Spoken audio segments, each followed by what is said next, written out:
फल, पान, मिश्री, धूप, कपूर, सुपारी, पाउडर की गोली, वस्त्र, सिंदूर, पकवान, यज्ञोपवीत, मिठाई। हरतालिका तीज का व्रत कब और क्यों? हरतालिका तीज का यह व्रत प्रसिद्ध भादों के शुक्ल पक्ष को तृतीया को किया जाता है। तृतीया तिथि को किए जाने के कारण स्त्रियों में यह व्रत अधिकतर तीजों के नाम से जाना जाता है। कुंवारी लड़कियों में यह व्रत इच्छा वर पाने की आशा से तथा विवाहित स्त्रियां सुहाग की रक्षा और पति सुख की कामना करके करती हैं। प्राचीन काल से चली आ रही मान्यता है कि इस व्रत को करने वाली स्त्री पवित्र के पार्वती के समान सुख पूर्वक जीवन यापन करके शिवलोक को प्राप्त होती है। हरतालिका तीज का विधान। व्रत करने वाला व्यक्ति सूर्य उदय से पहले उठ के और भगवान शंकर जी का श्रमण करे, फिर नित्य कर्मों से निवृत्त होकर शिवालय में जाए, जहां पूजन करना हो और कथा पढ़नी अथवा सुननी हो।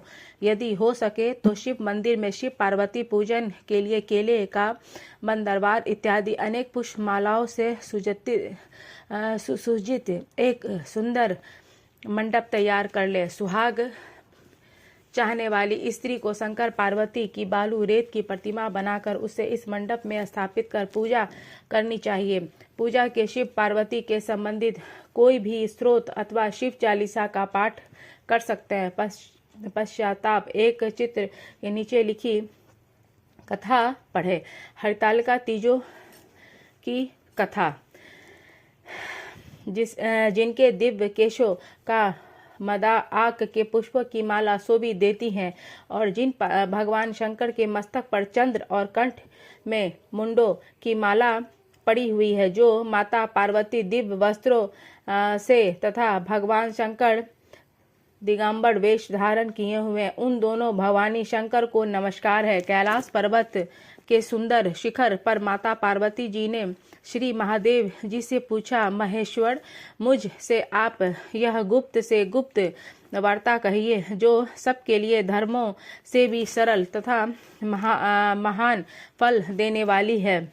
हे नाथ, यदि आप भली भांति प्रसन्न हैं तो आप उसे मेरे सम्मुख प्रकट कीजिए। हे जगन्नाथ, आप आदि मध्यम और अंत रहित हैं। आपकी माया का कोई पार नहीं है। आपको मैंने किस भांति प्राप्त किया? कौन से व्रत, तप, दान के पुण्य फल से आप मुझे वर रूप में मिले? श्री महादेव जी बोले, हे देवी, यह सुन, मैं तेरे सम्मुख उस व्रत को कहता हूँ जो परम गुप्त है। मेरे जैसे तारांगनों से चंद्रमा और ग्रहों से सूर्य, वर्णों से ब्राह्मण, देवताओं से गंगा और पुराणों में महाभारत, वेदों में साम और इंद्रियों में मन श्रेष्ठ है, वैसे ही पुराणों और वेद सबसे इसका वर्णन आया है, जिससे प्रभाव से तुझको मेरा आधा आसन प्राप्त हुआ। हे प्रिय, उसी का मैं तुमसे वर्णन करता हूँ। सुनो। भाद्रपद भादो मास के शुक्ल पक्ष की हस्ता नक्षत्र संयुक्त तृतीया तीज के दिन इस व्रत का अनुष्ठान मात्र करने से सब पापों का नाश हो जाता है। तुमने पहले हिमालय पर्वत पर इसी महान व्रत को किया था, जो मैंने तुमसे सुनाया हूँ। पार्वती जी बोली, हे प्रभु, इस व्रत को मैंने किस लिए किया था, यह मुझसे सुनने की इच्छा है, सो कृपा करके कहिए। शंकर जी बोले, आर्यवर्त में हिमालय नामक एक महान पर्वत है, जहाँ अनेक प्रकार की भूमि अनेक प्रकार के वृक्षों से शोभित है, जो सदैव बर्फ से ढके हुए गंगा के कण कण ध्वनि शब्द या मान रहता है। हे पार्वती जी, तुमने बल्य का उसी स्थान पर परम तप किया और 12 साल तक नीचे को मुख करके धूम्रपान ही किया। तब फिर 64 वर्ष तक तुमने बेल के सूखे पत्ते भोजन करके ही तप किया।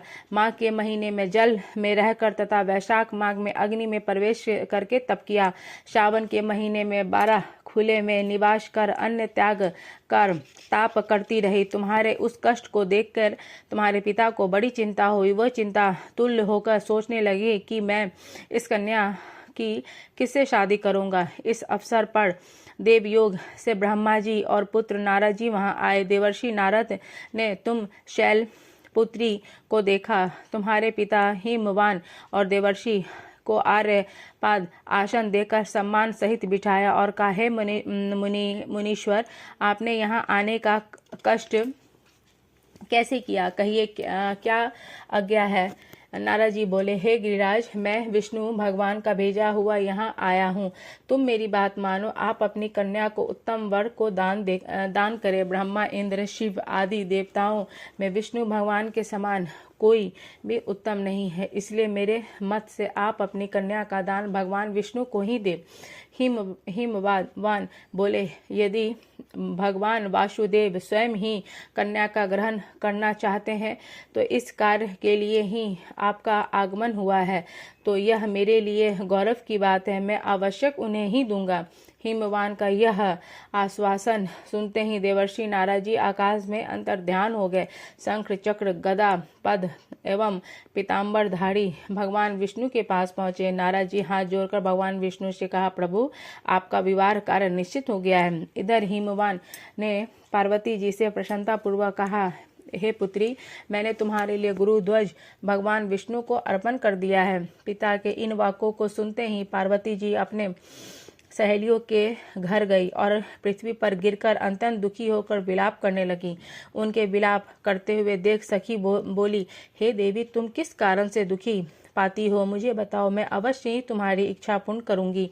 पार्वती बोली, हे सखी, सुनो, मेरी जो मन की अभिलाषा है सुनाती हूँ। मैंने श्री महादेव को वरण करना चाहती हूँ। मेरे इस कार्य को पिता जी ने बिगाड़ना चाहा है, इसलिए मैं